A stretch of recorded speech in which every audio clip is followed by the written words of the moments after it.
Coucou tout le monde, on se retrouve aujourd'hui pour le bilan de lecture du mois de septembre. Donc toutes les lectures que j'ai faites en septembre. Je ne l'ai pas fait pour juillet, août parce que voilà, manque de temps. L'été c'est compliqué et arrivé en septembre, voilà, l'apothéose du compliqué parce que il y a la rentrée de l'école, il y a tous les rendez-vous à reprendre, enfin avec l'orthophoniste, l'orthoptiste, l'oculiste, machin, chose. Les activités, voilà, j'ai fait que courir au mois de septembre, donc je m'en suis pas sortie, j'ai pas eu le temps trop de filmer. Donc du coup, je me suis dit, tant pis, on laisse tomber juillet-août, et puis on va repartir sur de bonnes bases avec le bilan de septembre. J'ai pas sorti les livres, voilà. Ma fainéantise va me faire me haïr en montage, hein, parce que du coup, je vais vous mettre toutes les photos là. Ouais, je suis fainéante aujourd'hui, j'ai pas envie, donc c'est celle du montage qui va se faire caguer. Je suis gentille avec moi-même, je le sais. Mais bon, quand on est feignant, hein, on se refait pas. Donc du coup, on va commencer avec La forêt de Lucas Tatiazim aux éditions Inceptio que j'ai lu. C'est le premier apparemment que j'ai lu de septembre. Voilà, parce que j'ai pris mon carnet où j'ai toute la liste. Et c'est le premier de septembre. Donc, je suis encore un petit peu malade, donc excusez-moi si je déraille des fois. Donc, La forêt, on est avec un groupe de jeunes qui sont en sortie scolaire dans une sortie botanique, voilà, on est en 1958, je sais plus, du coup j'ai pas les résumés sous les mains, voilà, d'être feignant et de pas vouloir prendre les livres, je crois qu'on est en 1958, enfin bon voilà, dans ces eaux là, avec donc ce groupe de jeunes en sortie botanique, il y en a un qui va se faire mal, donc ça va bloquer le chemin pour 6 d'entre eux, et il va y avoir un orage, un éclair ou quelque chose comme ça, et voilà, quand ils vont vouloir retrouver le groupe, ils vont se retrouver au milieu du clairière avec une cabane, ils vont pas réussir à retrouver le groupe, et ils vont tourner, virer, ils vont pas arrêter, voilà, de faire des virées pour essayer de retrouver le groupe, sauf que à chaque fois, ils ont beau partir à l'est, à l'ouest, au sud, au nord, ils se retrouvent toujours à ratterrir dans cette clairière et cette cabane, ils n'arrivent pas à en sortir, et donc ils vont se dire tant pis, nous on va rester là, on va attendre qu'on nous retrouve. Et donc ils vont se créer une petite vie entre eux, il va y avoir des chamailleries, des choses, et il y a un monstre qui rôde le soir, qui leur fait peur, qui gratte la maison, et donc il va falloir qu'ils apprennent à vivre, donc il va falloir qu'ils apprennent, ils sont jeunes, donc ils ont entre 11 et 13 ans je crois, donc il faut qu'ils apprennent à vivre tout seuls, donc à se débrouiller, et à essayer de voir qu'est-ce que c'est que ce monstre là qui rôde, qu'est-ce qui se passe, donc voilà, à 11-12 ans, ils arrivent à vivre seuls. Donc on a lu en lecture commune avec Opé, Toti et Isa de l'Antre du Bonheur, si je ne me trompe pas. Et donc, au niveau des âges, du langage, c'est assez vulgaire. Donc ça les a perturbés, ils ont dit ouais, à cet âge-là, aussi vulgaire, c'est pas possible. Moi, c'est pas le fait de l'âge, c'est le fait de l'année qui m'a perturbée, c'est-à-dire qu'en 1958, pour moi, ils ne parlaient pas comme ça. Oui, en 58, il pouvait se débrouiller tout seul, il pouvait faire un feu, ramasser du bois, trouver de la nourriture tout seul. Ça ne me... Voilà, ça sans problème. Mais parler avec des gros mots comme ça, non. Franchement, non, parce que... voilà, moi je me voyais mon oncle en fait, parce que mon oncle est de cette génération-là, et voilà, il a un langage et un savoir, voilà, tout ce qu'il apprenait, il a une culture et tout ça, phénoménal. Par contre, niveau gros mots, non. Donc voilà, c'est ce décalage-là d'AD, moi, qui m'a perturbée. Après, on va faire un bond dans le temps et on va les retrouver, ils ont 16-17 ans. Et là, voilà, c'est plus en accord, on va dire, avec leur âge. Mais c'est vrai que par rapport à l'année, les gros mots, moi, ça passait pas. Sinon, c'était une bonne lecture. La femme avait fait vraiment réfléchir sur, justement, est-ce que du coup, tout ce qui s'est passé là est réel? Est-ce que, enfin voilà, ça m'a fait beaucoup me poser de questions sur tout ce qui s'est passé. Et sur le coup, je me suis dit, mince, on peut pas finir comme ça. Sérieux, l'auteur ne nous laisse pas comme ça. Et maintenant, avec le recul, je me dis que finalement, c'était bien de finir comme ça parce que justement, ça nous amène à réfléchir, à revoir toute l'histoire, à revoir toute la situation et à réfléchir de tout ce qui s'est passé pendant cette histoire. Donc non, au contraire, j'ai trouvé que finalement, ça terminait comme il fallait. Après, j'ai lu Malicia Intouchable de Whitney aux éditions 404. J'ai eu en service presse grâce à Annette Gallet. C'est une bonne lecture, donc on suit Malicia des Avengers, non c'est pas les Avengers, si c'est des Wolverine et tout ça là, bon, je sais plus, je crois que c'est, voilà, on va y arriver, hein. Donc Malicia, donc c'est Malicia de, je crois pas que ce soit les Avengers, hein. Marvel. C'est un truc Marvel, je sais plus. Voilà, donc c'est Malicia des Marvel, qui donc elle a un pouvoir assez extraordinaire. Ceux qui connaissent pas, autant que je vous le dise pas en fait, parce que vous allez le découvrir, assez compliqué. Elle va découvrir ce pouvoir-là, et donc elle va rencontrer un jeune homme, il va se créer des histoires, une aventure et tout ça. Je vais pas trop vous en dire parce que ceux qui connaissent savent ce qu'elle a comme pouvoir. Ceux qui connaissent pas, ben ce serait bien qu'ils le découvrent. Donc c'est compliqué, voilà, c'est compliqué. Je sais plus, je crois que j'ai filmé un vlog quand je le lisais. Donc je sais pas, allez voir dans le vlog, peut-être que je vous en dis plus, je ne sais pas, mais je veux pas trop vous en dire. En plus c'est un bilan, donc il faudrait peut-être que j'aille plus vite parce que je crois que je suis déjà à 6 minutes. Voilà, donc elle va découvrir ses pouvoirs, elle va vivre des aventures dangereuses. C'était plutôt pas mal, c'était entraînant, ça se lit assez rapidement, ça se lit tout seul, et on est vraiment dans cet univers de Marvel. Voilà, donc si vous connaissez Marvel, voilà, vraiment vous êtes dans l'univers, vous vous y retrouvez avec une aventure, je pense, qui n'est pas trop connue, je pense. Mais bon, moi, en tout cas, c'est une bonne lecture. J'ai lu Greka, tome 1 et tome 2, parce que je n'ai pas pu m'arrêter au 1, aux éditions Inception de Lizia Barrault. Je comptais lire que le tome 1, on l'a lu en lecture commune avec je sais plus qui, voilà. Et donc, une fois que j'ai fini le tome 1, je me suis dit non, on peut pas s'arrêter là. Là, l'auteur est très sadique. Heureusement que j'ai le tome 2 sous la main parce qu'on ne peut pas s'arrêter là. C'est pas possible. Donc j'ai enchaîné avec le tome 2. Je voulais lire un autre livre entre deux, mais en fait, j'ai pas résisté. J'avais fini dans la début d'après-midi. Le soir même, j'ai enchaîné avec le tome 2 parce que je pouvais pas m'arrêter là. C'était pas possible, impossible. Donc on est sur la même lignée qu'Horizon. Vous savez qu'Horizon, c'est une saga chère à mon cœur. Et ben Greka, on suit. L'auteur nous embarque de suite, dès les premières lignes, avec des personnages très bien écrit, très attachant. Il y a 3 personnages en particulier dans l'histoire. Donc on a... Eh ben je me rappelle pas de leur prénom. Nathanéon.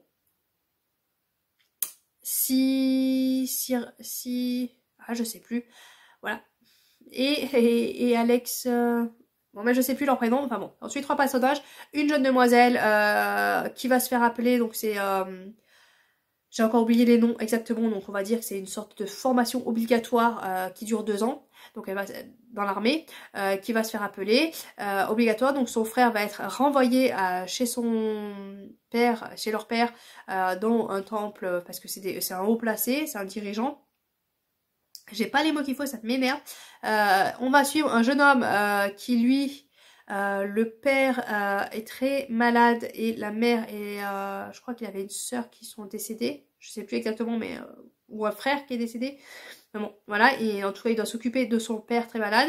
Et on a un autre protagoniste qui... bah lui, c'est le comique de la bande, en fait. Il est très fort en émotion. Mais pour cacher les émotions, il va faire rire la tribu. C'est le genre de personnage que j'adore, moi, qui me font très rire en général. Et voilà, ça fait un... Ils sont tous les 3, voilà, principaux. Et il y en a d'autres autour qui gravitent parce qu'ils vont se retrouver en...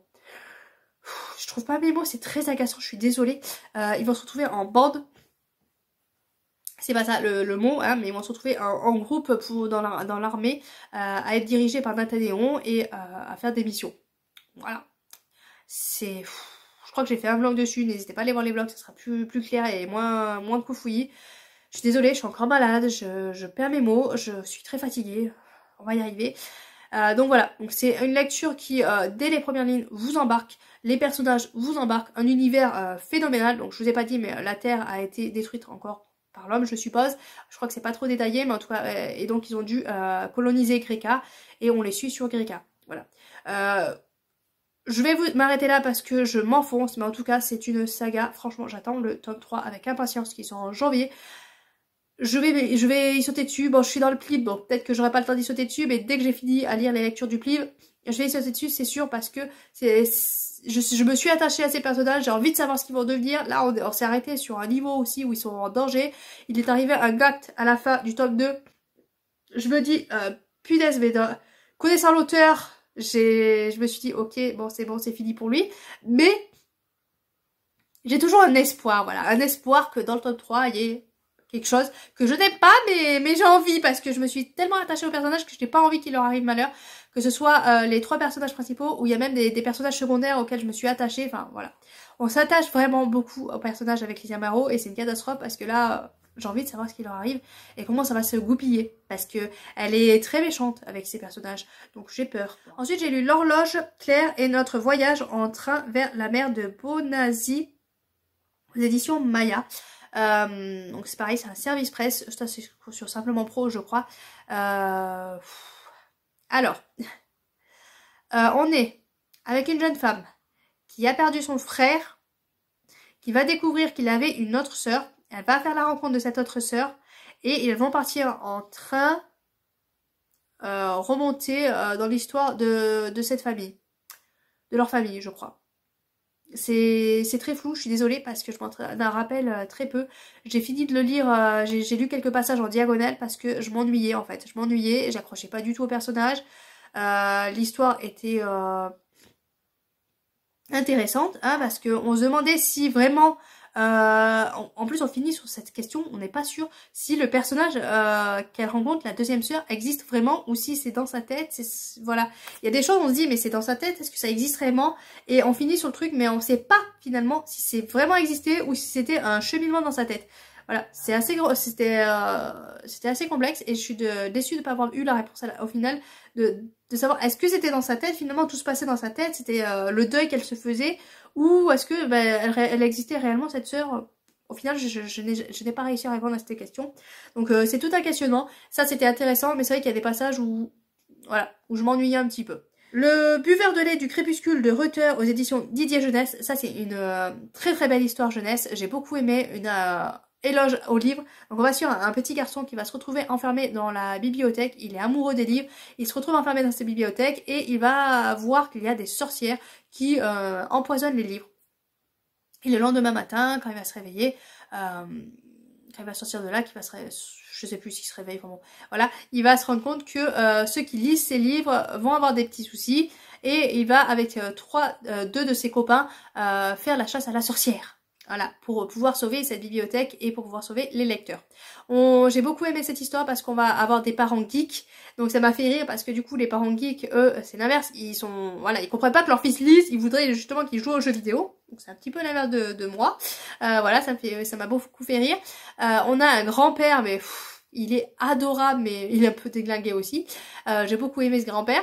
On a ces trois jeunes amis qui sont les liens d'amitié très forts et qui vont tout faire pour sauver les livres et sauver les lecteurs. Et ça j'ai beaucoup aimé. Voilà, j'ai beaucoup aimé cette histoire. Je trouve que c'est vraiment une éloge au livre, un amour au livre et à l'amitié et à la famille aussi parce qu'avec le grand-père ça fait un lien.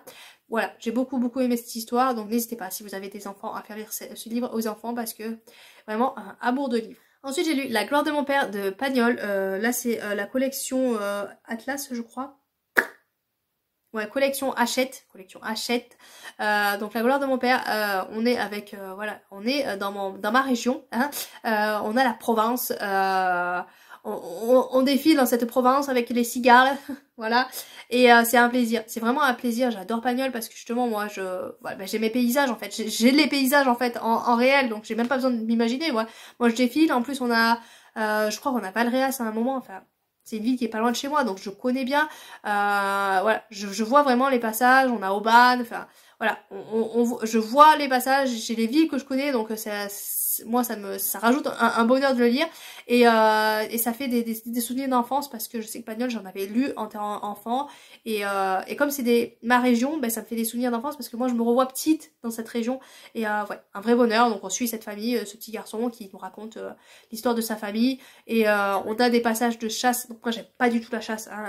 On a des traitements aussi quand on est petit qui jouent avec les animaux, j'aime pas ça non plus, donc c'est un peu ragoûtant par moment, mais la chasse en fait il la raconte d'une façon que finalement ben ça passe parce que moi je vais pas le mentir, hein, je suis anti-chasse, j'aime pas ça, j'aime pas les chasseurs hein, avec le traitement qu'ils font aux chiens et tout ça, mais là ça passait parce que c'est écrit d'une façon qui embellit en fait la chasse, qui rajoute un petit point positif à la chasse. Voilà, donc La gloire de mon père, j'ai beaucoup aimé et je vais continuer petit à petit à lire les Pagnol à mesure que je les reçois. Ensuite j'ai lu Emily Carlines de Kerlan aux éditions Inception. Disons ce mois-ci j'ai dégommé un petit peu du Inception, il était temps vu que j'en ai plein. Tout là-haut là, vous voyez là, c'est que des Inception là-haut. Donc il est temps.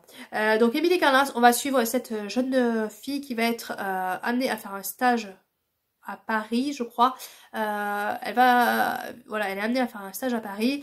Elle va faire des fouilles, donc normalement elle regarde, elle a trouvé un collier, parce qu'elle fait de l'inventaire, je crois, des objets. Et elle va tomber sur un collier, et ce collier va faire un lien avec des os qu'ils ont trouvés sur un lieu. Et donc le lien entre les os les squelettes et ce collier va les amener à aller en Russie.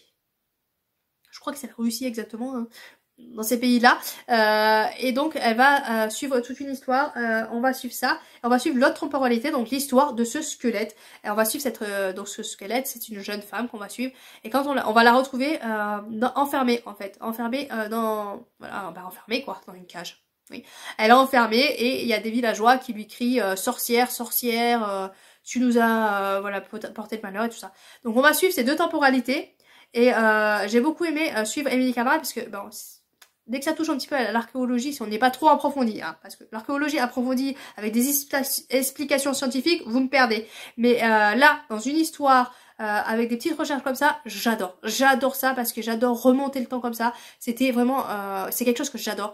On trouve un squelette, on trouve un objet et on remonte le temps tout doucement en faisant des recherches, et ça c'est quelque chose que j'adore. Voilà, savoir ces deux temporalités, faire cette recherche là, j'ai beaucoup aimé. Donc je sais qu'il va y avoir d'autres histoires avec Emily Cartwright qui peut se lire indépendamment, hein, mais avec la même héroïne, avec du coup ses recherches archéologiques, et donc je le lirai avec grand plaisir parce que c'est quelque chose que j'aime beaucoup. Ensuite j'ai lu Le Grand Hérésie de Reuss en auto-édition. L'auteur m'a fait parvenir ça et c'était un bonheur. J'ai adoré cette histoire. On est dans des histoires de famille, mais j'étais à fond dedans. Je voulais savoir ce qui se passait exactement, les secrets de famille, qu'est-ce que c'était, où on allait. J'ai adoré. Donc on va suivre une jeune demoiselle qui habite d'un côté d'une rive et qui veut travailler dans l'hôtel de l'autre côté de la rive. Et son grand-père lui dit non, ne va pas travailler là-bas. Non, je le sens pas, il faut pas, c'est pas une bonne famille, ça va t'apporter que tes malheurs. Sauf qu'elle est têtue, elle veut travailler dans ce Grand Hérésie, et donc elle va dans ce Grand Hérésie. Je crois qu'elle s'appelle